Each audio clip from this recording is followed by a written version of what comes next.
Every news story you publish on your station website is in a head-to-head matchup with your market rivals, whether they're on air, print, or streaming video, it doesn't matter. And winning that digital race means more listeners, more influence, and more ad dollars.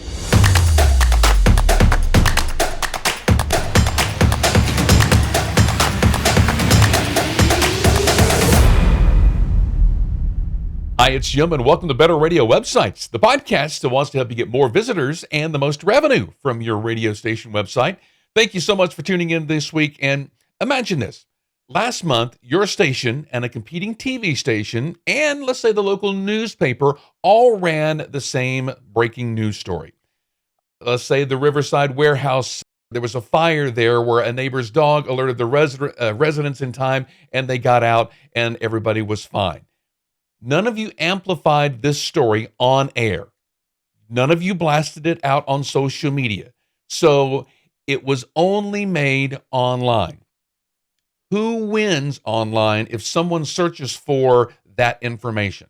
Remember, there was nobody said anything about it on air. Nobody blasted it out on TV or radio, or they put it in print or whatever like that. They didn't blast it out on social media. All they did was put it on their website. Who wins if somebody was to go searching for that news story?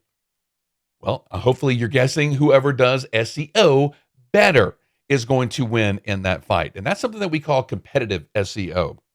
This isn't some black box service that you have to outsource to expensive agencies in order to do. It's simply applying the proven best practices so that Google, Bing, and other news crawlers can favor your coverage over theirs. So how do you weaponize this to enhance all of your local news posts? Now, you may be saying, hey, Jim, look, we don't do local news on our station website. Why does this even apply to me? Well, you should apply the same logic to every page on your station website, just really everything that you do, every event, every contest, because if people are going to go searching for something and they don't find your information, that means you're going to miss out on maybe a potential listener who maybe have never even heard of your radio station before. We have this mindset as like, we brought people to the radio station, and so they're going to be a fan online as well, and that's not the case. Or they're going to just somehow hear that we have a website and go there and check out our stuff, and that's simply not the case. So unless you give them a specific reason to go there, and most stations do not do that. They just say, and go to our website at so-and-so.com.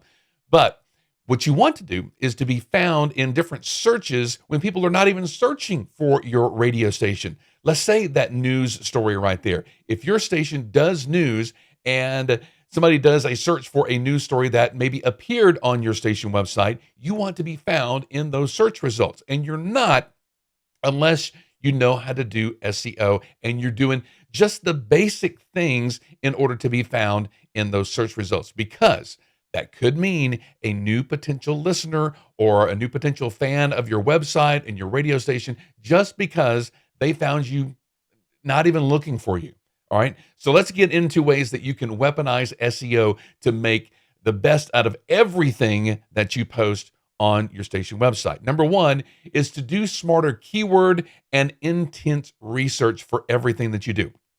I know most of the time it's just getting the story out there, and we don't have time to do all this other stuff. But look, if you're guessing what keyword or phrase to use with everything that you post on your station website, then you're going to be missing the mark. You can use tools like Google Trends, SEMrush, and even there's a free Answer the Public website, and we'll link links to these in the show notes. But these services uncover what folks are typically typing in when they search for things like advertising opportunities near me, or warehouse dog saves family from fire, or whatever. All right, so you can use local modifiers. They matter because people who type in the Chicago warehouse fire or downtown fire news, they're not mentioning the dog. All right, so you want to be sure that you use local modifiers as well. Long tail queries, they are also helpful. Like somebody may search like, how did the dog save the family fire? Or something like that. It's going to have lower competition, but it will still drive eyeballs. And once you've picked your primary and secondary phrases of keywords that you're going to be targeting in this news story, be sure to sprinkle those primary and secondary phrases or keywords throughout your title, the subheadings, the first 100 words of the post, your image alt tags. We've talked about how the image alt and title tags are very, very important. Now, you don't want to overstuff these, because if you it's actually called overstuffing keywords, because if you use too many of these keywords or phrases throughout your post, that can be seen as spammy or shady practices by search engines, and they will actually demote your post or your page or whatever that you're trying to rank for, just because you're trying to stuff all these keywords everywhere in that. Like, one early practice in the early days of the internet was to, at the very bottom of the page, put all of these different keywords and phrases and everything that could be and possibly be searched for to find this page. And search engines took note of that and started actually demoting the pages that these were on, and then actually downgrading the websites that these were on as well. All right, number 2 is to master your URL structure and breadcrumbs. Now, this is what I'm talking about when the actual full URL of the page or the post that you're trying to create. You don't want to use something generic like mysite.com/2025/04/post1234 or something like that. You want to do mysite.com/ local news/downtown fire dog saves family. All right. You want to incorporate all of those keywords or your phrase actually into the URL as well. Now, if your site supports breadcrumbs, like you've seen at the very top, right below the header, it'll say home, news, local, then the name of the post, like warehouse fire. Be sure that these are enabled, because Google actually uses those in the results, and it does boost click-throughs, because each one of those, the news, the local, and everything like that, and home, are all links that actually help the SEO on your page. All right, number 3 is you want to leverage local and structured data markup. Now, I know this kind of sounds like, what are you talking about? But there are actually different things that you can post in the background of your HTML that will help the post succeed. For example, news posts have a news article schema. And if you go to schema.org, it kind of lays these out. Now, if you use plugins like Yoast SEO or Rank Math, or there's some other plugins that you could use, these actually inject these automatically into your post, but you'll want to be looking for things like the news article schema. This is what tells search engines that this is a news post rather than just a regular page or an event or a contest or something like that. Because if it's news, then all of that is kind of structured differently and is found differently within search engines. You'll want to make sure that you use the local business schema for any businesses that you mention, because this ties in with your address and contact pages, and all these let Google know about your market and where this post is in relation to the market. I know this is all getting into very, very deep stuff, but like I said, there are plugins, especially if you're on WordPress, that you can use to very easily and simplify this entire process, like Yoast SEO, Rank Math, and there's some other ones. So we'll leave some links to them in the show notes. Looking to maximize your radio station's digital presence? Skyrocket Radio delivers custom websites and mobile apps built exclusively for radio stations by radio professionals. Our websites engage listeners and drive revenue, while the integrated apps keep your audience connected wherever they are. It's a complete digital solution designed to boost your station's reach and ad sales. To take your station's online experience to the next level, visit skyrocketradio.com. All right, number 4 is to build topic clusters and strategically use internal and external links. Your warehouse fire story is just one node in your local emergencies cluster. Link to it from past coverages like the article of last summer's flood response or winter blizzard tips or something like that. Like I said, you're building a cluster of local emergencies, and you can have a special category for this. You could dedicate a special page for this, like public safety in your city, and it shows all of these news posts. All of these show Google that you're the authority, and your cluster pages are a place that people should be going. And if you have all this great information on there, then and they realize that that's great information, they'll start sending more people there. You also want to use clear anchor text in all of your posts. Instead of saying, click here, read more, that sort of thing. Have buttons to say, read our flood response guide. Use call to actions more than just generic anchor text, all right? At the same time, you want to link outward to high authority local resources. I know that many radio station websites that I've seen who do local news, if ever they mention the police department or the fire department or the town hall or something like that, those are not links. And they should be, because when you link out to these high authority local resources, like the American Red Cross or something like that, this tells these search engine crawlers that you're connected and you're trustworthy, because you wouldn't go through the trouble to link out to these high authority local sources unless you were providing great information for your listeners. All right. So that is a very, very big tick, because I don't see anybody out there, very, very few radio station websites actually doing this, because again, they're just trying to get the information out there quickly. I understand that. But if you take just a couple more minutes and link to these high authority local sources, then that's going to boost the SEO of everything that you post on your station website. Number 5 is to optimize for mobile, speed, and core web vitals. Over half of all news stories happen on mobile phones.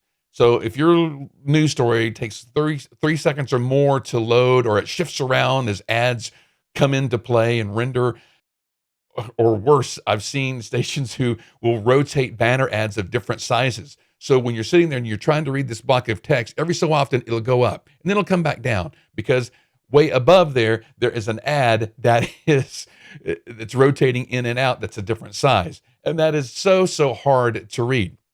Search engines have taken note of this and will actually downgrade posts and websites that do this. All right. So we try to point that out every time we can. You want to compress and lazy load your images whenever you can. Convert them to the new WebP image format whenever possible. And then audit your page. Go to websites like Google PageSpeed Insights and hit the Core Web Vital Target meta, and that's going to give you a score on how your post and your pages load. As a matter of fact, it's a great idea to do this with your website homepage and other important pages across your website. Plug them into this Google PageSpeed Insights to see what things can be done to make them faster. And the faster they are, the more easily they're going to be read, and the better search engines are going to love them and boost them higher. Again, you're thinking competitively. All right. If you have the same story as your competitor across the street and you're trying to beat them at every turn, these are the steps to take. All right. Number 6 is to monitor competitors and adjust in real time. You can install a rank tracking tool like Ahrefs, Moz, or even the free SERP Watcher. Again, there's links to these in the show notes, and search for top keywords that you're trying to rank for. If you notice that your rival is jumping above you for regional fire news, dig in. What did they do differently than you did? Did they add more quotes? Did they embed a video? Did they include a map of the incident area? What these tools will do, it will tell you, okay, what did they do differently and what you should do to outrank them. Again, more of this competitive nature, all right? And then add any missing content, update the timestamp, republish it. Freshness is a ranking signal also. I had mentioned a couple episodes ago how I went through and did this audit of all of my older posts that were older than 2 years, and I just deleted them. And so over the next couple months, I'm going to be reintroducing those each and every week, because old news is irrelevant to search engines. And so if you think that your website is doing a whole lot better because you have 7 years of content, it's not. Everything past 2 years, you should just delete, because chances are nobody's going to be searching for that. Now, yes, if you have some sort of a major town event, like half the town caught on fire or something like that, you may want to save those posts. But like, dog missing or street light out at the corner of so-and-so and so-and-so, that content over time is just weighing your website down. All right, so those are our 6 things that you can do to competitively boost your SEO. Now, some bonus tips. I have 2 of them here. Turn SEO wins into sales opportunities. Pitch to advertisers on the fact that their banner or sponsor message is going to run on pages that are optimized for specific keywords like obituaries. They're optimized for high value queries, and show them some of the analytics that go along with them. The rank tracker dashboard proving that your page sits number 1 for people in your area that search for local news or obituaries or whatever it is. Show them that you're competitive in your SEO, and that's going to be a very, very, very, very good ad sales tool. Bonus tip number 2 is to optimize your contact and advertise with us pages.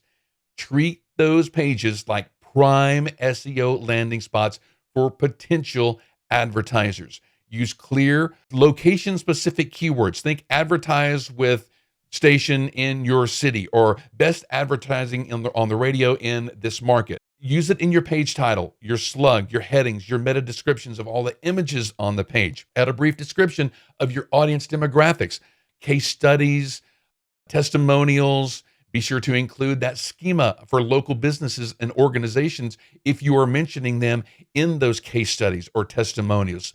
All of that is going to help search engines understand why people go to buy ad space here. And when advertiser Google's the best place to invest in so-and-so advertising, you want to be front and center on that page. All right. Actually do a Google search for best radio advertising in so-and-so for whatever your market is. Does your station website show up in those results? Because advertisers, if they're new to the area, they're going to make that search. They're not going to rely on just word of mouth and that sort of thing. All right. If new people are coming, they can't wait for your salespeople to get there. They're going to already have Googled that before your salespeople can get to them and make that first pitch. All right. So they're going to have a good idea about you before your salesperson gets there. All right. So competitive SEO, that's why it matters. It means treating every post like it's like a digital battle. Every headline, keyword choice, the schema tags, internal links, all of these are arrows in your quiver. All right. The next time your station races a TV outlet or newspaper on a big story, you want to come out on top, both in the search engine result pages and in your sales conversations. And this competitive SEO tips, they are the key to keeping you on top. Hopefully this information has helped you. If it has, be sure to like, subscribe, and share this content out with your radio colleagues. We so much appreciate that. All right, that's it for this week. Have an awesome week online making your radio station website better. We'll see you next time.